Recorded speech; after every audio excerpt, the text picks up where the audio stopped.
So when your kids put toys on the holiday wish list, you might think of things like a choking hazard or maybe a pinched finger.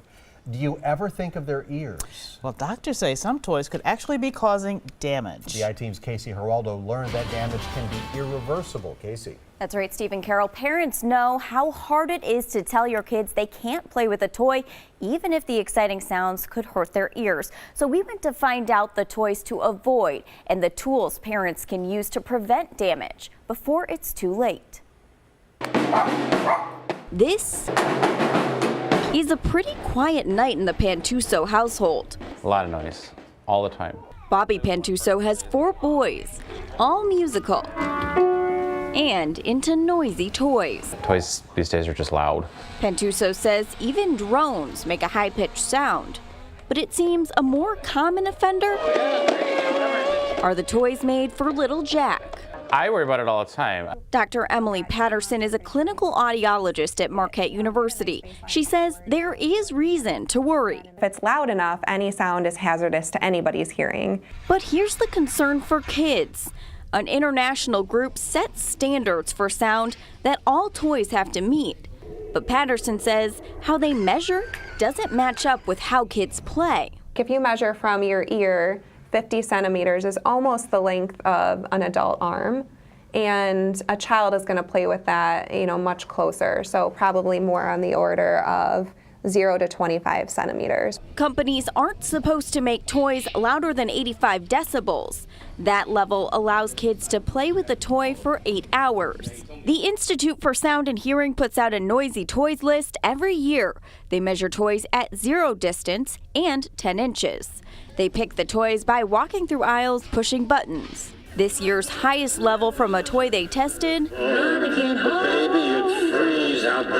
came from Beat Bug's molded sing-along karaoke. If a child put their ear to the toy, they'd be getting 96.7 decibels of sound into their ears.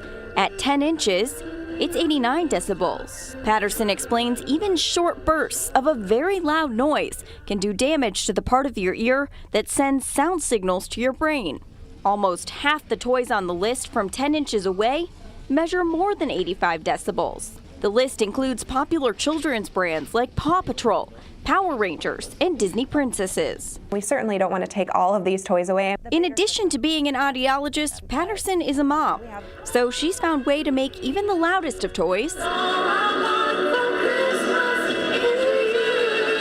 safe. She says you can put tape over speakers, get inside the toy, and put felt between speakers and where sound comes out. For toys like a hammer, she recommends covering the contact end with felt. Patterson says some parents limit loud toys by rotating them out or even skipping batteries in some of them. Pantuso says his kids don't have too many battery-powered loud toys. You don't need to add to the noise level in the house.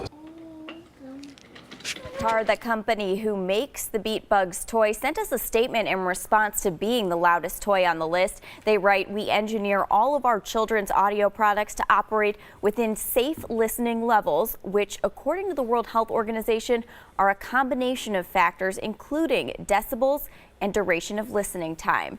They say, "We're glad to see this conversation taking place and encourage parents to consider how much time and at what distance children are using audio devices at any volume based on these guidelines."